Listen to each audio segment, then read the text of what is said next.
বামপন্থীদের নতুন স্লোগান, কোরবানি না দিয়ে অন্যকে সহযোগিতা করুন।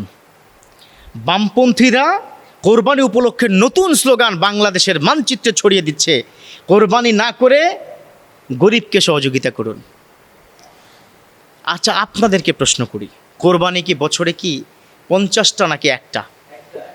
দান কি বছরে একবার নাকি 50 বার, 1000 বার, লক্ষ বার, কোটি বার? তাহলে এটা আপনাকে বুঝতে হবে, you have to mind it and think something. Why they spare the country this type of message, don't do the কোরবানি but do the associate with another.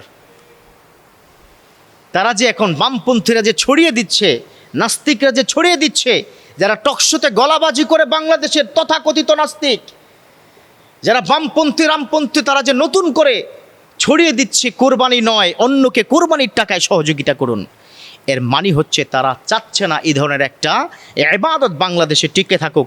এটা এই দেশের নয়, এটা পাশের দেশের দালালি। কথা বলুন ঠিক কিনা? এটা এই দেশের মানুষের, মুসলমানদের মগজ ধোলাই করছে। এটা আমার দেশের কোনো প্রোডাক্ট নয়, এটা পাশের মানচিত্র থেকে বিভিন্ন সূক্ষ্মভাবে বাংলাদেশের মানুষ যাতে করে কোরবানিতে অনুৎসাহিত হয়, ধীরে ধীরে যেন এর বিরুদ্ধে অবস্থান করে কোরবানি নামক জিনিস যেন বেমালুম মুছে যায় বাংলাদেশের এই দেশ থেকে, তারা এই ধরনের বিষয় চাচ্ছে। আজকে এই মিম্বর থেকে আমি দ্ব্যর্থহীন কণ্ঠে বলবো, কোনো নাস্তিক, কোনো বামপন্থী, কোনো রামপন্থীদের এ ধরনের প্রচারণার ফাঁদে পা দিবে না। বাংলার মুসলমান তারা কোরবানি দিয়েই যাবে। কথা বলুন ঠিক কিনা? কারণ কোরবানি এটা হচ্ছে আল্লাহ গুনাহ ক্ষমার জন্য দিয়েছেন। কোরবানি এটা হচ্ছে আল্লাহর পক্ষ থেকে একটা বড় নেয়ামত। আপনি কোরবানি করবেন, স্যাক্রিফাইস করবেন, আল্লাহর কাছাকাছি যাবেন। কোরবান শব্দের অর্থই তো এটা, যে করবুন ইলাল্লাহ, আল্লাহর কাছাকাছি পৌঁছে যাওয়া। সাইয়েদনা ইব্রাহিম আলাইহিস সালাম যে কোরবানি দিয়ে তিনি জয়ী হয়েছেন, এবং সেই জয়ীর কারণে সেখান থেকে কিন্তু আমরা এই বর্তমান সময়ে কোরবানি এটা ব্যাপকভাবে প্রচলন। কোরবানি মানে হচ্ছে ভিতরের পশুত্বটাকে কোরবানি দেওয়া।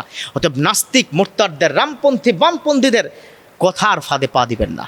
তারা যেটা বলছে এটা নিতান্ত আমাদের বিরুদ্ধে গভীর ষড়যন্ত্র করছে। তারা চায় না কোরবানি হোক। অতএব কোরবানি বছরে একবার, সহযোগিতা সারা বছরে হাজার হাজার বার।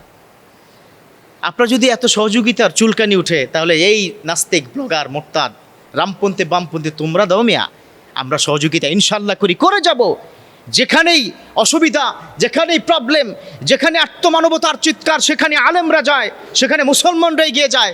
ওই নাস্তিক, তোরা তো কোনোদিন যাস নাই, কোনোদিন তোরা যাবি না, তোরা শুধুমাত্র টকশোর মধ্যে কথা বলবি। কথা বলুন ঠিক কিনা? দেখেছেন কোনো কি নাস্তিককে গিয়া আপনার কোনো জায়গায় কি দান সদাকা করতে? কোনো কারো কি বাড়িঘর কি করে দিতে? কোনো রামপন্থী কাজ করেছে? ওই মিয়া, নাম যদি এখন নেই আপনাদের সামনে, আপনারা কি বুঝতে পারবেন আমার আবার এই স্বভাব নেই। আমি ধরে ধরে কি নাম কি বলতে পারবো। এই সকল ব্যক্তি জীবনে 50,000 টাকা দান করছে, কোনো ব্যক্তির উপকার করছে, এটার কোনো আমরা একটা তথ্য পাইনি। অথচ এখন তারা কোরবানিকে বন্ধ করার জন্য এই পায়ে তারা করছে। আবার বলছি, কোরবানির টাকা দিয়ে সহযোগিতা যদি অন্য জায়গায় আপনি করেন, আপনি কোরবানি না দেওয়ার কারণে আপনার গুনাহ হবে, ভয়ঙ্কর গুনাহ হবে। আপনি যদি সহযোগিতা মনেই চায়, তাহলে কোরবানির পরে কিংবা আগে সারা বছর কোরবানির সহযোগিতা আপনারা করেন। আল্লাহ পাক আমাদের মুসলমানদের এই ধরনের গভীর ষড়যন্ত্র থেকে বেঁচে থাকার তৌফিক দান করুক। সবাই পড়ি আমিন।